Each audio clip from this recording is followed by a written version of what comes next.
नमस्कार दोस्तों, bloody tax के आज के बहुत ही ज्यादा खौफनाक से बिल्कुल भूतिया से एपिसोड में आप सभी लोगों का बहुत बहुत स्वागत है। जी हाँ दोस्तों, आज का वीडियो भूतिया भी होने वाला है, खौफनाक भी होने वाला है और बिल्कुल अलग सा होने वाला है। ये स्टोरी जो मैं आज आप लोगों की सच्ची घटना बताने वाली हूँ, ये घटना मुझे साहिल पाटिल नाम के लड़के ने इंस्टाग्राम पे लिख के भेजा था। आखिर उसके साथ ऐसा क्या हुआ था जिसकी वजह से उसकी पूरी फैमिली, उसका पूरा गांव और वो मान गए कि हाँ, भूत प्रेत की दुनिया कुछ होती है जो आपका कभी भी कुछ भी बिगाड़ सकती है। एक्चुअली ये घटना उस टाइम की है जब साहिल इंडियन आर्मी की तैयारी कर रहा था। ये एक्चुअली 2018 में उसके साथ ये घटना घटी थी। 2018 में नवरात्रि का टाइम चल रहा था। सब लोग अच्छा खासा, एक्चुअली ये नासिक का रहने वाला है, तो नासिक में भी सब लोग अच्छा खासा नवरात्रि मनाते हैं। तो वहां पे नवरात्रि में सब लोग अच्छा खासा नवरात्रि सेलिब्रेट कर रहे थे और डांडिया वांडिया रोज खेलते थे लोग, और मतलब लोग बहुत ही ज्यादा पूजा पाठ कर रहे थे। वो टाइम बहुत ही अच्छा सबके लिए जा रहा था। ये जब उसके साथ घटना घटी थी, ये नवरात्रि का 5वां दिन था। नवरात्रि के 5वें दिन क्या होता है कि साहिल, एक ग्राउंड है उनके नासिक में, जो गांव में रहता है वो, वहां पे एक ग्राउंड था जहाँ पे डांडिया सब लोग खेलते थे। उस ग्राउंड में डांडिया खेल रहा होता है और 12 साढ़े 12 बजे करीब ये लोग सोचते हैं कि मतलब डीजे जो बज रहा था, गाना वाना, सोचते हैं कि हम बंद कर देते हैं और जो हम खेल रहे थे डांडिया, ये कल के लिए छोड़ते। अभी रात के 12 साढ़े 12 हो गए हैं, तो सबको अपने अपने घर चले जाना चाहिए। तो होता क्या है कि साहिल वहां से डांडिया खेल के उस ग्राउंड से बाहर निकल रहा होता है। और एक्चुअली क्या था, उस ग्राउंड से बाहर निकलने का मतलब जो रास्ता था ना, उसी रास्ते से थोड़े से ही पहले एक नीम का पेड़ था।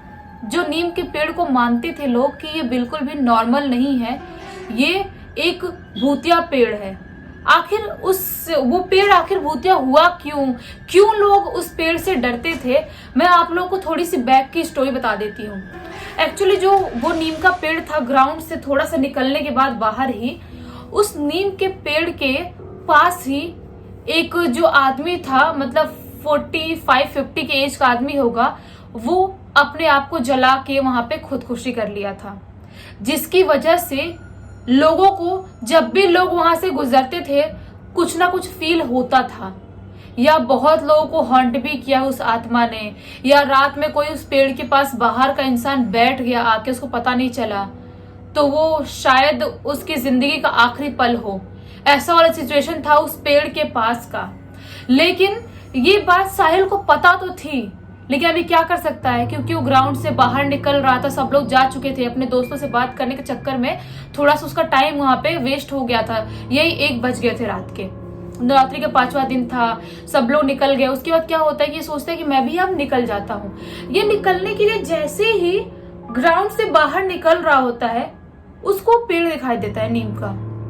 वो जब नीम के पेड़ के पास पहुंचता है तो उसको थोड़ा सा अजीब सा फील होता है। मतलब आप समझते हो, अजीब सा फील होना मतलब अंदर से एकदम भारी भारीपन लगना, जैसे कि कुछ बहुत इंसान के दिल पे कुछ बोझ आ गया, ऐसा कुछ भारीपन लगना, चल नहीं पाना, चक्कर आने लगना, ऐसा उसको फील होने लगता है वहां पे, वो पेड़ के पास पहुंचते से ही। और वो इतना ज्यादा डर ही रहा होता है, तभी उसको अचानक से, जो नीम का पेड़ था वो अच्छा खासा मोटा और भारी पेड़ था, पुराने जमाने का पेड़ था, उस नीम के पेड़ के पीछे से किसी के रोने की आवाज आने लगती है। जैसे कोई आदमी बहुत दर्द में करा रहा है और बहुत ही जोर जोर से रो रहा है।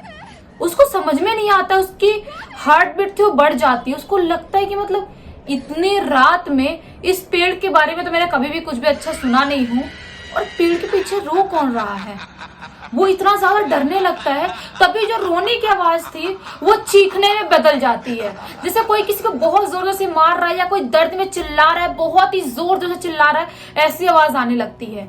वो सोचता है कि यार, भूतिया चीजें तो है, बात की बात है, लेकिन अगर सच में कोई इंसान रहा, किसी को कोई मार रहा होगा, उसको हेल्प की जरूरत होगी, तो एक काम करता हूँ, मैं नीम के पेड़ के पीछे जाता हूँ और देखता हूँ कि आखिर कौन रो रहा है और कौन चिल्ला रहा है।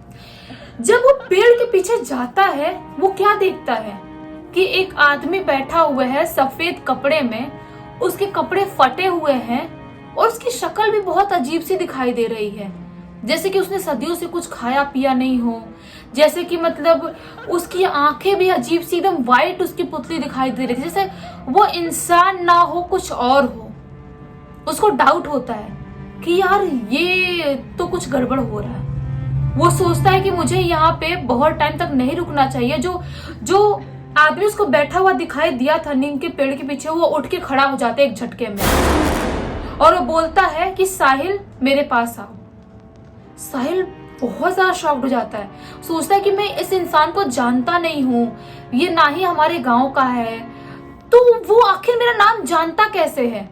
वो बोलता है साहिल मेरे पास आओ, साहिल मेरे पास आओ। बार बार यही बात बोल रहा था वो आदमी। साहिल बहुत ज्यादा डर जाता है। साहिल भागते हुए नीम के पेड़ से थोड़ा दूर जाता है, लेकिन ऐसा उसको लग रहा था कि कोई चीज है जो उसको जकड़ रही है, उसको भागने से रोक रही है।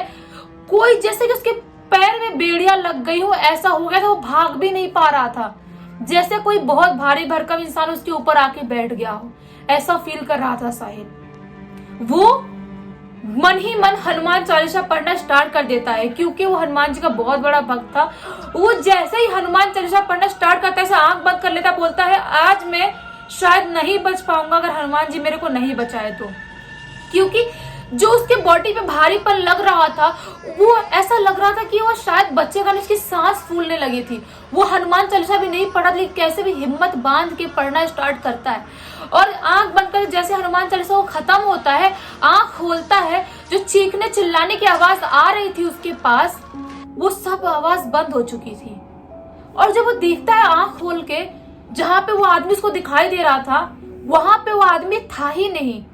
वहां पे था एक ब्लैक कलर का डॉग, जो इसको देख के जोर जोर से भौंकने लगता है।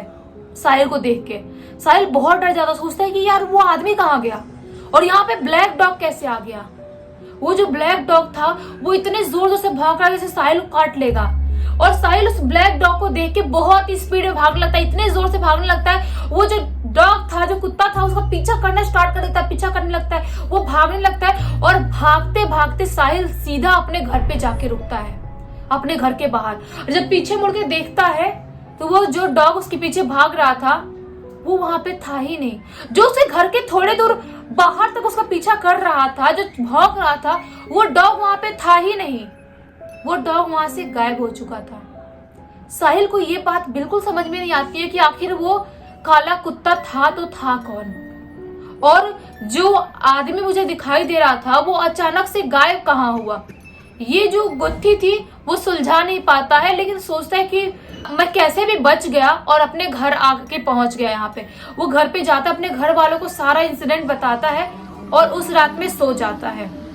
और उसके बाद जो वो सुबह सुबह उठता है तो उसकी पूरी बॉडी तप रही थी, एकदम उसकी बॉडी गर्म हो चुकी है, जैसे कि उसको 105-6 डिग्री के ऊपर बुखार हो, जैसे कि वो उठ ना पाए। उसकी पूरी आंखें नीली पड़ गई थी।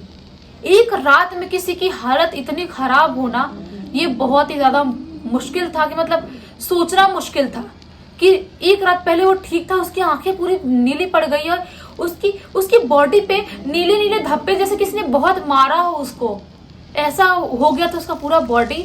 और जो उठना उसका नहीं हो पा रहा था, इतना फीवर था। डॉक्टर को बुलाते हैं, डॉक्टर ट्रीटमेंट करके जाता है, लेकिन 3 दिन तक उसका फीवर नहीं उतरता है और वो और ज्यादा बीमार होने लगता है।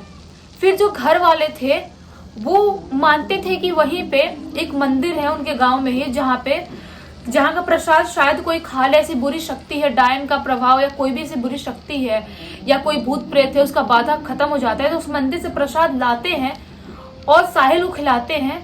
चौथे दिन साहिल अपने आप बिल्कुल नॉर्मल हो जाता है, जैसे उसको कुछ 3 दिन से हुआ ही नहीं था, जैसे उसकी हालत ऐसी 3 दिन से कि उठ ना पाए, लेकिन चौथे दिन वो बिल्कुल नॉर्मल और ठीक हो जाता है।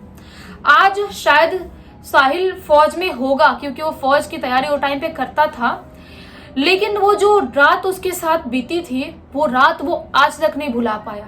कुछ कुछ घटनाएं ऐसी होती है कि जो आपकी लाइफ बिल्कुल झकझोर के रख देती है। आप समझ नहीं पाते हो कि ये जो हमारे साथ हुआ था वो क्यों हुआ था और कैसे हुआ था।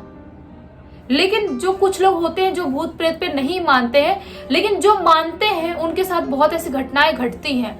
अगर आप लोग के साथ भी कुछ ऐसी घटनाएं घटी होंगी तो आप लोग लिख के भेज सकते हो। मेरे इंस्टा की आईडी डिस्क्रिप्शन बॉक्स में मिल जाएगी। और आप लोग बताना कि आप लोगों को ये वीडियो कैसा लगा। अगर आप लोगों को ये वीडियो अच्छा लगा तो इस वीडियो को लाइक कर देना, इस चैनल को सब्सक्राइब कर देना, बेल आइकन दबा के ऑल पे क्लिक करना, ताकि जब भी मैं नई वीडियो डालूं सबसे पहले आप लोग के पास पहुंचे। चलो तब तक के लिए बहुत बहुत धन्यवाद।